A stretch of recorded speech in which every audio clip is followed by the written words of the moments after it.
guess you didn't really think of a country that was so rich in oil to have their people live in such a high level of poverty. And I was shocked by that when I got there. So, to get back, one of the things I thought maybe they went wrong is that maybe they thought it was just gonna collapse and we were just gonna run them over and it was gonna be an NBA. Yeah. But then, another facet of the plans came about saying, our objective wasn't just to go and destroy a section of people. We were actually to be ambassadors,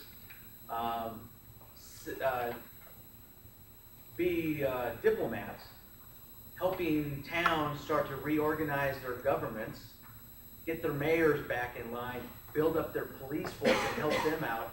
I mean, now it took on a whole new element that I don't believe we had never really trained for.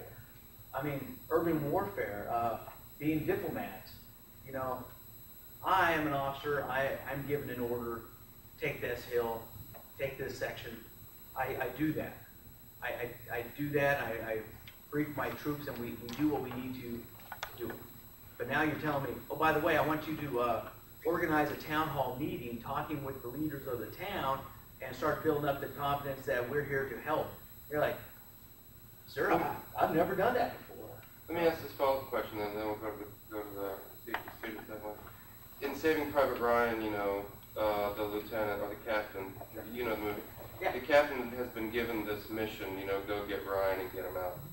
And the enlisted guys below him are grumbling. I mean, one in particular, but pretty much the sense of the squad that goes out to get this guy, this mission is bogus. Sure. But of course, the captain won't say anything around them. But when he gets with the senior enlisted guy, they talk about what a stupid mission this is.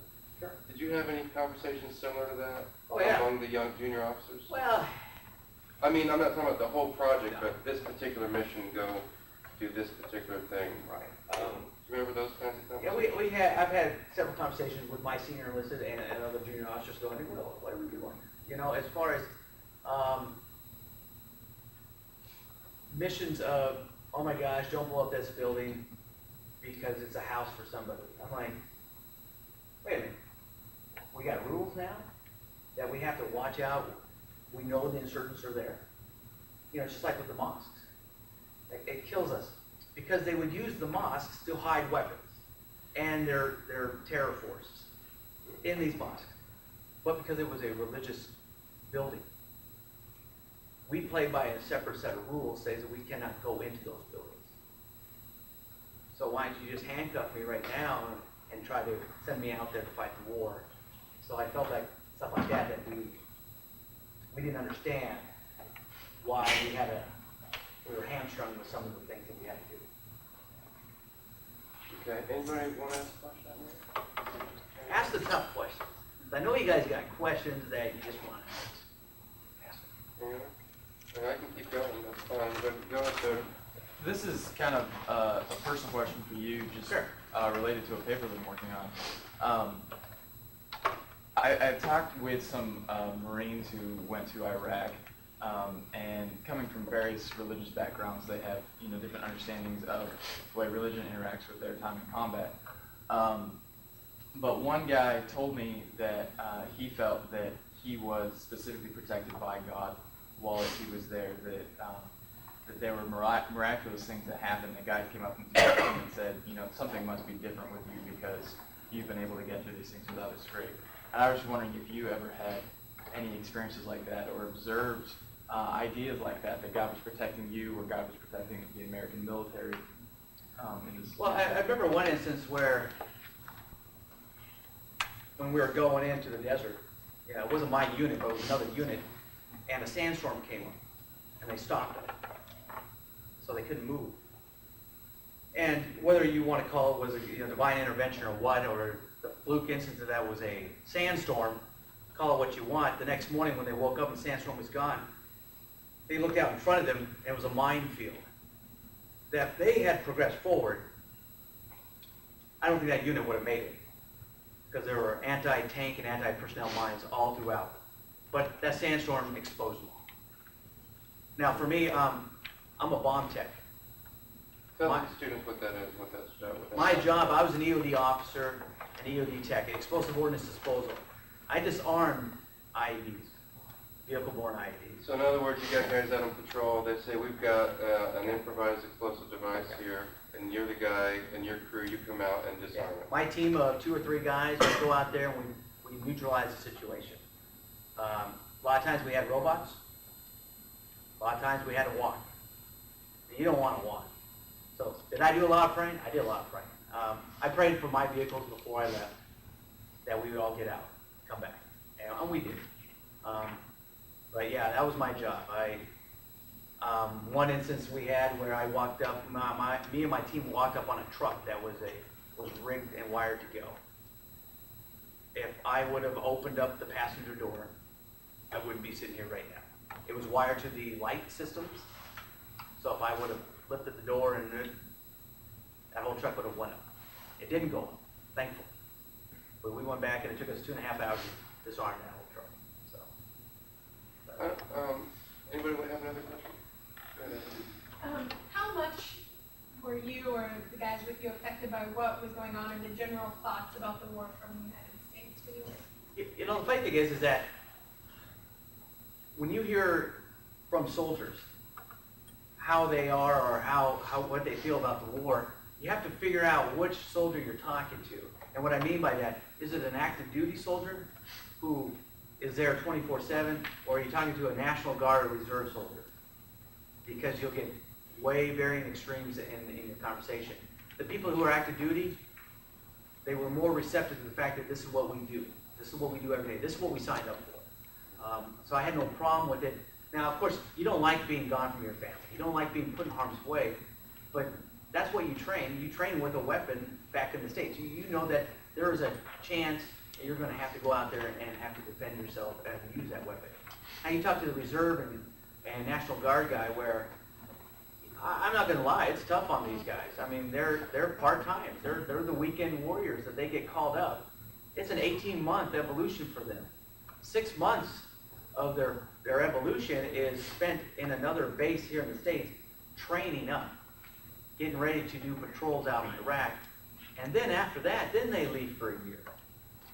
You know, that's 18 months away from your family, away from your job, which by government law they're supposed to get back. But also, you got people that are losing income because they're not being paid equivalent to what they were making in the civilian ranks. So I would be disgruntled too. You know, going, I can't believe I'm over here. But it varies, because you're going to find people that, no matter what happens, they don't support it, or they didn't really think they were ever going to be put in harm's way. I'm like, wow, you're in the military. Not saying you're going to get put in harm's way, but there's a good chance that's what you signed up for. So try to figure out if you can read down at whether a National Guard, Reserve, or an active duty soldier, and the varying distances. But most of my active duty counterparts, we did it. We knew what we were getting ourselves into, and we knew what we needed to do. So, and our families understood too. They didn't like it, which is good, because if my wife ever liked me deploying, then I think we have bigger issues than me just deploying. And so. Any other questions?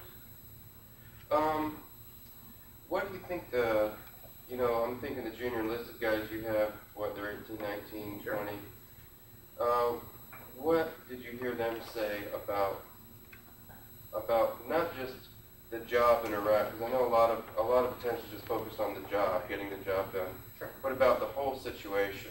Can you make a general statement, or is it? It's kind of really hard for the junior officer, because, I mean, they're kids.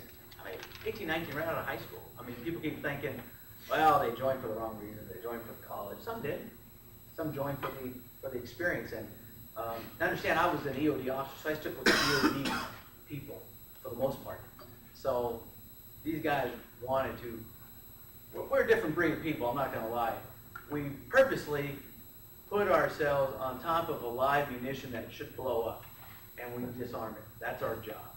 So you could make the argument that we're really not all together upstairs anyway. So they love the job, because for us, this is where we learn and do better. So, and I don't think as a junior enlisted, you're really looking at the quote-unquote big picture of everything. You're trying to get done with your year over in Iraq. You're trying to get home. So. Do you think this raises a question that comes up with Vietnam as well? and it has to do with the year deployment in country. And some people say it's not a good thing because once you get off that plane, what you start doing is counting the days. And whereas the World War II guys, if they're in it, They were they're pretty there. much in it Okay. until it's over. That's not the case across the board, but that's pretty much, generally speaking, that's the case. And some people say if you've got guys who are counting the days from the minute they get off the plane and they know when they get to go home, Right. then that will prevent them really from wanting to see the thing through. And then others say no, after 6 months these kids are so toasted anyway, they're no good after a year. Where do you stand on that? Well, it's, it is a tough thing. I mean, you're right. The World War II vets, they were like, they're there, and the only way you're going home is if the war ends, you die, or you're crippled to the point where you can't fight anymore. I got off the plane, I said, I got on the plane, and we all knew we were here for a year. We knew we were going to miss every holiday once. We were subscribed to that fact. We were okay with that. I think the biggest problem is when they give us vacation time. They actually give us mentor leave, which I think is great in some aspects, worse in others. Because halfway through, they let you go home for 2 weeks, which is a tease. I'm not going to lie. I wasn't really at home. I was at home going, okay, not really here. Okay, that's my wife, great. Then I got to go back. I think that was the hardest thing, was to go back after that mentor leave. Now, of course, I never had any second thoughts that I would never go back. I mean, you've heard stories where guys have went AWOL. They didn't want to get back on that plane. One guy had his girlfriend and he tried to shoot him in the leg, so maybe he wouldn't have to go back. There was a guy in New York. He ends up shooting himself, and they still put him on the plane. Like, what do you think?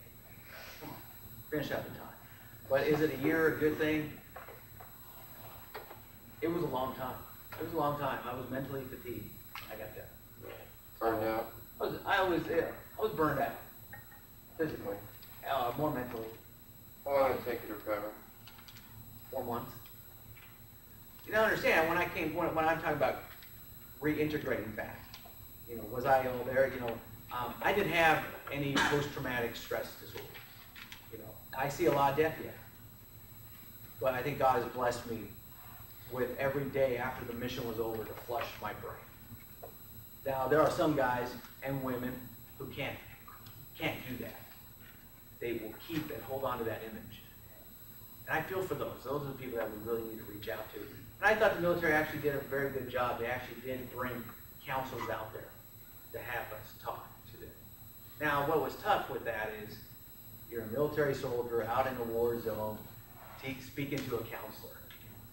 And are the counselors military people or civilians? A lot of them are military. We do have professional counselors there. Army psychologists. Right. So, but at the same time, you're like, what are my other soldiers thinking of if I'm going in there speaking to a psychiatrist? Maybe they don't think I can leave, Or the biggest time that we always saw psychiatrists was after somebody dies. Everybody needs someone to talk to. You got to let it out. You got to let it out somehow. Or you just go back and get back on your mission and continue writing. So. Did you have any, or know of any young guys who just, after 6 or 7 months, just couldn't take it anymore? Not my guys, no. Now, and I understand, it was a little different too. I need to bring that up. Most ground troops were there for a year. EOD companies were there for 6 months. I was there for a year. Because of the nature of our job, which was every day going out 4 or 5 times to disarm an IED or a vehicle-borne IED, you were shaky. You did not want us out there for more than 6 months. Period. Which was thankful. We were one of those few companies or few units that were able to do 6 months. My guys, on average, would run individually about 300 to 400 missions in 6 months. Are the That's a lot. insurgents clever? They're getting there. Yeah. They sucked at the beginning. I ain't gonna lie. They were dumb. I mean, it was like they would stick a mortar round, put it on the road, and don't understand why it didn't blow up. Until someone figured out, hey, I need a battery source. So then they would stick the mortar round next to a battery source. Why isn't it blowing up? Well, because you're still not connecting anything. So they progressed. They adapted. I mean, you laugh, but that's what they were doing. They're like, hey, why does that blow up? Why doesn't that kill it? And now it's You're dealing with a lot more specific. Now what are we dealing with? We're dealing with car alarms, hooked up to rounds, telephones, pagers, long-range cordless telephones, your base stations hooked up, someone dialing a number, remote control cars coming at you. I mean, it's crazy what's out there. I mean, understand that we are only limited to by the imagination of the bomber making the bombs. So, right now, what the big thing is they're called EFPs, explosively formed penetrators. Basically, they're taking cone-shaped ordnance, packing it full of C4 with a concave shell, that when it explodes, it sends basically a rocket full of metal towards your door. Now, I understand our doors are this thick, and it still goes through. It looks like a rock. That spray foam, they spray it off. Throw dirt on it, put it on the side of the road, looks like a rock. You can't see it. And what they're doing, they're trying to fake us out. They're putting that mortar shell out there on the side of the road so you see it. They just don't realize that we're going to stop so many hundreds of meters away, so that's where they plant the second one. So you stop and you're looking at it and you didn't even notice the guy next to you. They smacked you. So. Anybody have any questions? Any other ones? Blake and then Grant. Yeah, what was the general impression you got from the people of Iraq, about what you guys were doing and stuff? Yeah, for the most part, it was friendly. I mean, you had the kids waving to you. Yeah, let me put up a And photo right it's, I mean, You saw scenes like this? oh yeah, we played soccer with the kids. It was fun. I mean, understand, you were still cautious because they're kids. But, they're kids, but some of them were the ones that could get you if you weren't careful. Why? Because they can hold a phone just like anybody else and die. So we were pretty cautious with them. But for the most part, we were well received. But then again, understand that these people were under a dictatorship for years. You're trying to flush all that out, and that's what they were used to. You're coming in, you're looking at as the bad guy coming into their country, disrupting what they consider as normalcy. We're trying to give them something better, but they didn't see it that way. So just like in America, you got people that support the war, some people that don't. That's just reality. Do you think it's, we'll go to Grant and then Jared, but do you think it's fair, just as a follow-up question? I mean, the analogy I have in my mind is, suppose you have some kid, and the kid was basically brutalized in a tyrannical family, and, a dad who just does nutso things randomly and all this. And then a social worker shows up one day when the kid's 17 and says, "You're free." And that kid just won't have the moral and psychological capacity to do that. Do you think that's kind of something like that is what's happening? As I said, you were under a rule for so long. I mean, imagine being at home and you were beat and stuff like that, and then what type of person are you going to probably become? Probably the same thing that you were raised in. So you don't know anything better. You don't know there's a better way of life. It's hard for us to show them that better way of life, but it's a slow way of life. I mean, as I said, what you don't see in the media and what they don't present is the stuff that we are doing. Building schools, building hospitals, building a better sewer system, electricity. These guys had 4 hours a day of electricity. Since we got there, they've been raised up to almost 18 hours a day worth of electricity. Now, is that countrywide, or is that depending on what part of the country? Depends on the region, but we're starting to move in these, what we call MOAGs, mother-of-all generators, these huge generator systems that, But it was kind of funny, it went last, but it was a long journey trying to move these generators because the insurgents were trying to blow up this generator. Because if they showed that we were doing good things, then those people that were swaying on the fence of either supporting us or against us would start to go to our side because, hey, look, these guys are actually doing something good for us. Why we need to start turning some of these insurgents in, because these guys are actually here to do something good. Grant and then Jared, go ahead. I just wonder, as time goes on, do you see things as improving or getting worse or about the same? And that's the question right there. Is you know, what's news today? We're calling it a civil war now. You know, all the big people are calling it that. I think that's the key is definitions. What do we consider as a win? What do we consider as a positive influence? I consider that we've done great things. I was there for the first 3 elections, which was the coolest thing in the world. I mean, we complain about voting in America.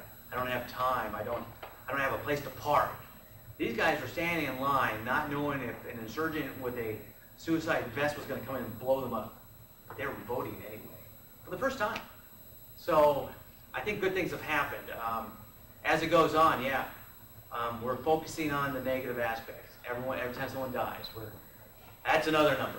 Well, if you consider 2,800 versus 28,000 in Vietnam, or 58,000, I think we've done pretty good. Not discounting the lives then, because I have a lot of them that are my friends. But when I look at the bigger picture, it really hasn't been that big. Do we want everyone to come home yet? We're going to cut our losses? I don't know. I'd like us to finish out. I would like the Iraqis to start taking over their country, which they are. But will it stabilize after that? After we leave? I don't know. So that's key. Aaron? Yeah, I was just wondering, in light of you talking about how they're getting smarter and even just kind of this idea of is this becoming civil war. I was reading an article today that was saying that terrorist cells within Iraq specifically have gained enough economic strength that They're no raising longer- millions of dollars. Right? They're raising their own money and no longer need outside help. Is that surprising, or how does that affect the situation? No, I mean, we always knew that the insurgents were coming in from Syria and other outside countries. Iraq kind of became a training ground. You know, instead of going at home and going to camps and stuff like that, they could go and blow up people in Iraq. And people don't understand that. That's what these guys are doing. I mean, everyone goes, look at all the civilians dying. I go, yeah, they don't care about blowing up their own people. Because this is what they're all about. And sometimes it's not even Iraqis blowing up Iraqis, it's Syrians, it's Iranians, it's the whole terror cells coming in and infiltrate, because it's not like you can put a fence up. Obviously, we've proven that. We can't even keep our border up, we can't keep that fence up.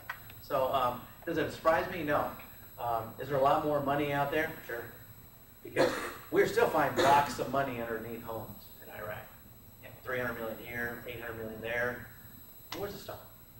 So we're not surprised. Wasn't Saddam, when they got him, didn't he have a bunch of American money with him? Oh yeah, I think he had like 600 million. Block. I mean, just block. I mean, it was intense. I mean, that's the whole thing that people don't understand is, my EOD guys, we do 100,000 pound demolition shots a day. A day. We can be there and do that every day for the next 3 to 5 years and still not blow up all the weapons that we've confiscated. And have you ever looked at a desert? There is so much more that we probably have not done. You think you sometimes hear folks say, the search for the weapons of mass destruction isn't over. Do you think that's still a live question? Well, the I mean, question I know you're not privy to the question secret I pose to you on the WMDs is, what is your definition of a WMD? Weapon of mass destruction. Right. What is that? Is it a nuclear weapon? Is it a biological weapon? Is it a chemical weapon? I think it's a definition thing. If it's all nuclear, then yeah, we haven't found it yet. Do I think they're still there? I think there is. Did he have capability? Yes. We found mustard rounds. We found a lot of chemical rounds. But we haven't found the big one. But I think that's the thing. Stop calling it a weapon of mass destruction. Anything that kills over 4 to 10 people, I consider that a weapon of mass destruction. I consider a 747 running into a building a weapon of mass destruction. So. Let's just spend our last few minutes, and then maybe we'll just have one more question from the crowd. Just what are the first things? I'll show you some more photos taken recently in the war. Is the camera okay still with the light on? Okay. Just what stuff comes to your mind when you look at this photo? But I see a guy sitting above a Humvee doing a patrol, and he's looking. I mean, we're constantly always surveying the tops and bottoms of things. I can't tell whether or not he's securing the perimeter.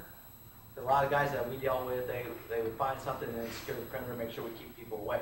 Because the biggest thing that we didn't see is that people, the insurgents would videotape us. That's how they would know our routines of how we conducted our business. They would have someone videotape it, so then they know next time how to gauge us properly and try to take us out. So. What do you read? I know it's a really general question, but what do you read in his face? You probably saw what looks like that in that I environment. see calm. I mean, he's a guy that does this a lot. It's not his first time. Because let me tell you, I mean, if I saw him for the very first time out there on patrol, his head's on a swivel. Because it's the first time. What would be the typical rank of a guy doing that job? E4, E3, So lower enlisted. so lower enlisted. Yeah.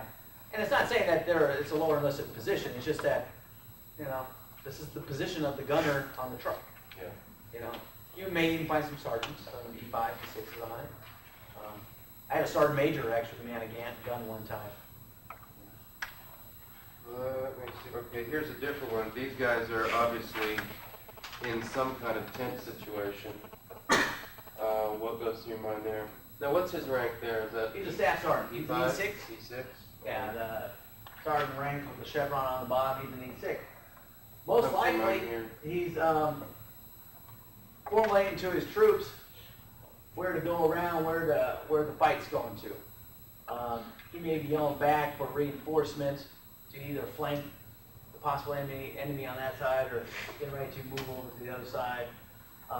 Trying to keep he's mostly in charge of this group. There's probably a platoon leader, an O1 or an O2 around that we may not see in the junior picture. officer. A junior officer, Yeah. you know, a first lieutenant or second lieutenant manning that. So we don't know where he is in this picture. But it looks like they're in a field. This is not a place I want to be. I want a hard building, something in front of me, you know. So out there on the ground is not a great thing. So How typical is that, what you saw of Iraq as far as just kind of the grass and the you know, the grass, the palm trees were everywhere. Grass, not so much. You know, I mean, funny thing is, there were some countrysides. I mean, there were just like you kind of look and you have to catch yourself because you start going, it's not a bad looking place. You're like, okay, wake up. You're driving in a Humvee with armor pierce, you know, everything. So make sure that you don't forget where you are. So there are days when you see the guys selling ice on the side of the road, selling gasoline on the side of the road. I mean, it's like a normal town. Except we drove on the opposite side of the road and everyone stopped for us. Is that part of the rules? Civilians have to pull Oh, over yeah. when you're going by? Well, yeah, it's just when you shoot over their hood, they'll stop. If they're in the way, you push them. You know, so What goes through your mind when you see this photograph? the groups of people that do support what we do. It's not everybody. It can never be everybody. But these are the people that are thanking us for for coming over and freeing them from the position and the situation that they were in. So I saw a lot of this. As I said, I played soccer with a lot of kids. You meet grateful people that come up. They said you're still cautious here because even when you shake a hand, they wear these like big long dresses, and you just don't know what's underneath, and it still get your blood going, just get your heart pumping. So not that you want to always look at them as a potential enemy, but you can never discard them. But yeah, I mean, I don't want to draw comparisons with Vietnam, but I know this is one of the problems in Vietnam is that you don't, like the guy who's cutting your hair in the morning is a insurgent, Sure. at night. So after a while, you have no clue who's friend or foe. It doesn't matter if they're smiling at you and shaking your hand. Is that almost impossible to get out of your mind, even in a nice situation like this? Yeah, I mean, I'm sure with him sitting right there speaking with the kids, he's got 2 or 3 soldiers still scanning, looking for someone to make a move, reaching for a cell phone. I mean, cell phones are over there too, so it's not like every time you see someone with a cell phone, you just can't always assume they're trying to kill you, but at the same time, that's your first thought. Are they trying to set off a device that's close to you? Are there any sounds or smells or things that immediately bring Iraq back here? No, not really. Like, we had a fellow here at the beginning of the semester who said every time he smells wood burning, it brings him immediately back to Vietnam. This is a Catholic service, but what does this bring anything to mind? I have a extreme respect for the chaplains that are over there. Actually, JBU grad, he just got back from Iraq. He was a chaplain over there, a guy that I went to college with. Understand chaplains don't carry weapons, but they travel everywhere. I tell you, the faith that you have to have, knowing that you don't have an M4 or a knife or anything like that, holding on. But we had services all the time. And it's incredible what circumstances will do to bring people to God. It takes a war, it takes a war. I'm happy that they're there. And the Christians are, the question is, I hope that they continue their faith when they come home. You know, that's the key. Why does it have to be such a strenuous situation that brings you closer to God? And why can you not keep that the same way? So. Okay. Last photo. What does this bring to mind?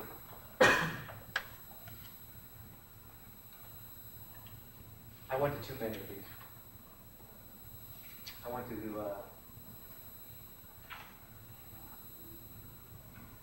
I had 8 to 10 of my soldiers die over there. Hey man, yeah, I've been directly underneath them, but they were friends. And it saddens me, but it's the most solemn thing. I bring back memories that with the EOD community every year, my wife and I attend the EOD Memorial down in Florida, where we pay tribute and pay homage to the men and women who have died. And we put their name on a wall. And this is your time to meet the family and say goodbye. Talk to them.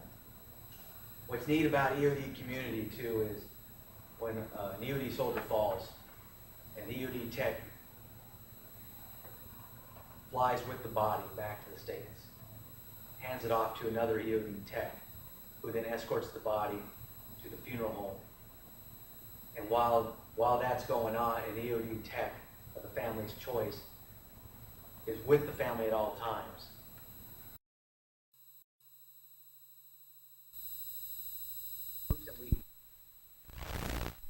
The trash is all over the place. It's just, and you didn't really think of a country that was so rich in oil to have their people live in such a high level of poverty. And I was shocked by that when I got there. So, to get back, one of the things I thought maybe they went wrong is that maybe they thought it was just going to collapse and we were just going to run them over and it's going to be an NBA. Yeah. But then another facet of the plans came about saying our objective wasn't just to go and destroy a section of people. We were actually to be ambassadors,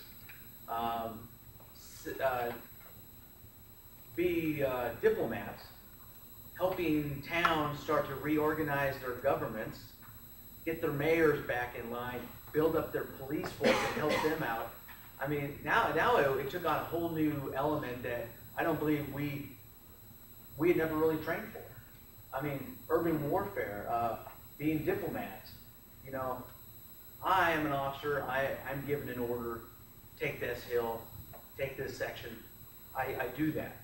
I do that. I brief my troops, and we do being the liaison between the funeral home, the media, and whatnot. Make sure it's all taken care of. So we take care of our own. I cannot speak for the rest of the other branches and what they do there, but yeah, I did that too before we left. That's something that my wife and I talked about. What if I die? I told her who the EOD tech would be to come visit and everything. So it's a tough conversation, but it's something that we had to have. What would you say is the average age of the guys who don't come home? Wow. I would say early 20s. I mean, the guys out there on patrol, they're the ones getting hit. We've had older ones. I mean, one of my close friends, EOD techs tend to be older because we don't send the junior soldiers down on the device. The senior guy goes down, team leader goes down. So for the most part, my EOD soldiers were all older. in their late 20s, early 30s. But probably the most, if I was to guess, these kids right out of high school, they're maybe 19 to 24, I would say. Yeah, if I was going to give you a rough guess, your age. Anyone want to ask one question, Abby, and then I'll ask the last one. If in the next, several years, eventually the U.S. pulls out out of Iraq and it falls into civil war or insurgency or another dictator rises, will it seem like this has all been a waste? Not at all. Yeah, it will hurt not knowing that they couldn't keep it. But I know what we were doing over there and what we're doing now is worthwhile. Because I've seen it in the eyes of the people. I've seen it in the buildings that we were building over there. Perfect world, we wouldn't have been over there in the first place. If we had our way, we hope that it stays. But if it doesn't, I knew I was over there for a noble reason. And I would go back. I'd go back if they asked me to. With a son. But I would. I mean, I resigned after 18 years. So. If there's one thing you want folks to know about the situation in Iraq, whatever that, however you translate that in your mind, what do you think people should know about it? Think for yourselves. You're going to have an opinion. You had an opinion before we even went to war. You have an opinion whether or not you like war or not. One, don't believe the media. Media sells stories. How many times do you watch the news and how many positive stories have there ever been on the news? I don't see it. I told my wife and I told my family, do not watch the news. While you're over there? While I was over there. Even now, I seldom turn on the TV just because they're not going to tell. I mean, I'm standing over there going, what do you mean this is going on? I'm here right now. They want to sell the story. But talk about what we're doing over there. Talk about the humanitarian effort that we're providing. We're just not about, I mean, understand when somebody dies over there, there are 800 to 1,000 patrols that go out every day. One person dies. But 800 other patrols have 15 to 20 people in them made it back. So, Yeah. I respect you with your decision on either supporting it or not. The only ever opinion I have is that I've been there. I can talk about it to a different degree. And I do support it. I don't want anyone to die over there, but that's a fact of life. It does happen, and people die every day. We don't talk about them much. So, Thank you very much. thank you. Being the liaison between the funeral home, the media, and whatnot. Make sure it's all taken care of. So we take care of our own. I cannot speak for the rest of the other branches and what they do there, but yeah, I did that too before we left. That's something that my wife and I talked about. What if I die? I told her who the DoD tech would be to come visit and everything. So it's a tough conversation, but it's something that we had to have. What would you say is the average age of the guys who don't come home? Wow. I would say early 20s. I mean, they're the guys out there on patrol. They're the ones getting hit. We've had older ones. I mean, one of my close friends, DoD techs tend to be older because we don't send the junior soldiers down on the device. The senior guy goes down, team leader goes down. So for the most part, my EOD soldiers were all in their late 20s, early 30s. But probably the most, if I was to guess, these kids right out of high school, they're maybe 19 to 24, I would say. Yeah, if I was going to give you a rough guess, your age. Anyone want to ask one question, Abby, and then I'll ask the last one. If in the next, several years, eventually the U.S. pulls out out of Iraq and it falls into civil war or insurgency or another dictator rises, will it seem like this has all been a waste? Not at all. Yeah, it will hurt not knowing that they couldn't keep it. But I know what we were doing over there and what we're doing now is worthwhile. Because I seen it in the eyes of the people. I seen it in the buildings that we were building over there. Perfect world, we wouldn't have been over there in the first place. If we had our way, we hope that it stays. But if it doesn't, I knew I was over there for a noble reason. And I would go back. I'd go back if they asked me to. It would suck, but I would. I mean, I resigned after 18 years. You know. So, If there's one thing you want folks to know about the situation in Iraq, whatever that, however you translate that in your mind, what do you think people should know about it? think for yourselves. You're going to have an opinion. You had an opinion before we even went to war. You have an opinion whether or not you like war or not. One, don't believe the media. Media sells stories. How many times do you watch the news and how many positive stories have there ever been on the news? I don't see it. I told my wife and I told my family, do not watch the news. While you're over there? While I was over Yeah. there. Even now, I seldom turn on the TV just because they're not going to tell. I mean, I'm standing over there going, what do you mean this is going on? I'm here right now. They want to sell the story. But talk about what we're doing over there. Talk about the humanitarian effort that we're providing. We're just not about, I mean, understand when somebody dies over there, there are 800 to 1,000 patrols that go out every day. One person dies. But 800 other patrols have 15 to 20 people in them made it back. So, you know, Yeah. I respect you with your decision on either supporting it or not. The only ever opinion I have is that I've been there. You know, I can talk about it to a different degree. You know, and I do support it. You know, I don't want anyone to die over there, but that's a fact of life. It does happen, and people die every day. We don't talk about them much. So, Thank you very much. being the liaison between the funeral home, the media, and whatnot. Make sure it's all taken care of.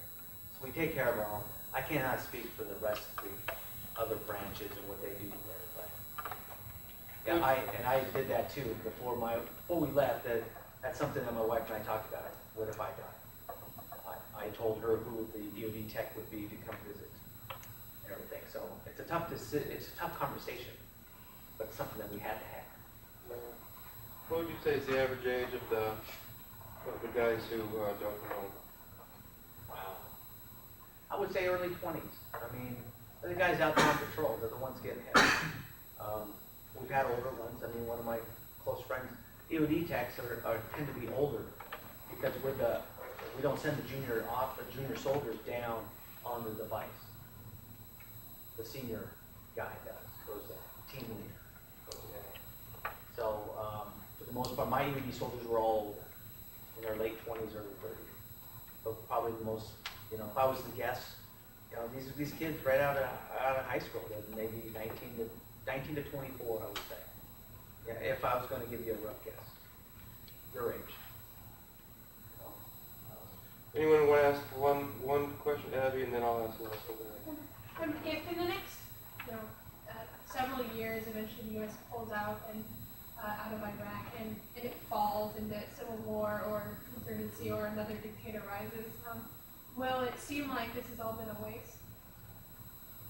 Not at all. Yeah, it will hurt not knowing that they couldn't keep it. But I know what we were doing over there and what we're doing now is worthwhile. Because I seen it in the eyes of the people. I seen it in the buildings that we were building over there. Perfect world, we wouldn't have been over there in the first place. If we had our way, we hope that it stays. But if it doesn't, I knew I was over there for a noble reason. And I would go back. I'd go back if they asked me to. It would suck, but I would. I mean, I resigned after 18 years. You know. So. If there's one thing you want folks to know about the situation in Iraq, whatever that, however you translate that in your mind, what do you think people should know about it? Think for yourselves. You're going to have an opinion. You had an opinion before we even went to war. You have an opinion whether or not you like war or not. One, don't believe the media. Media sells stories. How many times do you watch the news and how many positive stories have there ever been on the news? I don't see it. I told my wife and I told my family, do not watch the news. While you're over there? While I was over Yeah. there. Even now, I seldom turn on the TV just because they're not going to tell. I mean, I'm standing over there going, what do you mean this is going on? I'm here right now. They want to tell the story. But talk about what we're doing over there. Talk about the humanitarian effort that we're providing. We're just not about, I mean, understand when somebody dies over there, there are 800 to 1,000 patrols that go out every day. One person dies. But 800 other patrols have 15 to 20 people in them made it back. So, you know, Yeah. I respect you with your decision on either supporting it or not. The only ever opinion I have is that I've been there.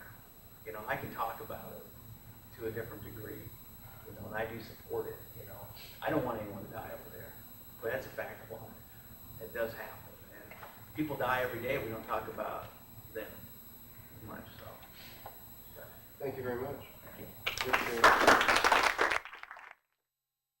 being the liaison between the funeral home, the media, and whatnot. Make sure it's all taken care of. So we take care of our own.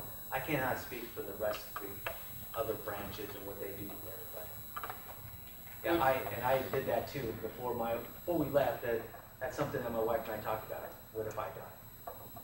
I told her who the DoD tech would be to come visit and everything. So it's a tough conversation, but it's something that we had to have. What would you say is the average age of the guys who don't come home? Wow. I would say early 20s. I mean, they're the guys out there on patrol. They're the ones getting hit. We've had older ones. I mean, one of my close friends, DoD techs tend to be older because we don't send the junior soldiers down on the device. The senior guy goes down, team leader goes down. So, for the most part, my EOD soldiers were all in their late 20s, early 30s. But probably the most, you know, if I was to guess, you know, these kids right out of high school, they're maybe 19 to 24, I would say. Yeah, if I was going to give you a rough guess, your age. Anyone want to ask one question, Abby, and then I'll ask the last one. If in the next, several years, eventually the U.S. pulls out out of Iraq and it falls into civil war or insurgency or another dictator rises, will it seem like this has all been a waste? Not at all. Yeah, it will hurt not knowing that they couldn't keep it. But I know what we were doing over there and what we're doing now is worthwhile. Because I've seen it in the eyes of the people. I've seen it in the buildings that we were building over there. Perfect world, we wouldn't have been over there in the first place.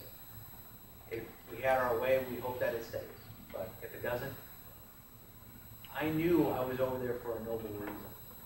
And I would go back. I'd go back if they asked me to. With a son. But I would. I mean, I resigned after 18 years. If there's one thing you want folks to know about the situation in Iraq, whatever that, however you translate that in your mind, what do you think people should know about it?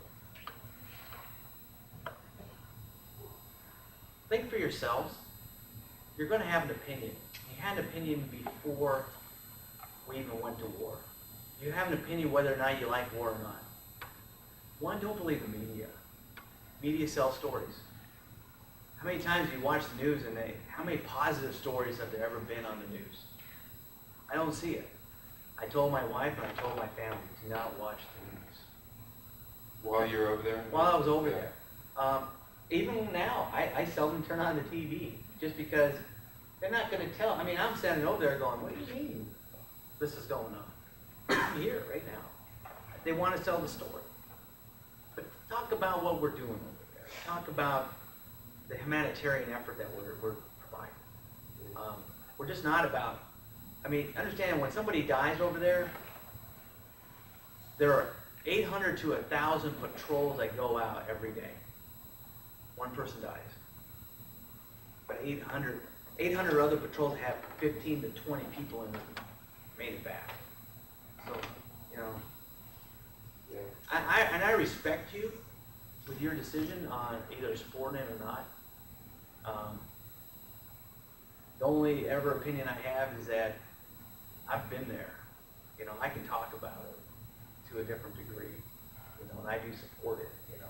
I don't want anyone to die over there. But that's a fact of life.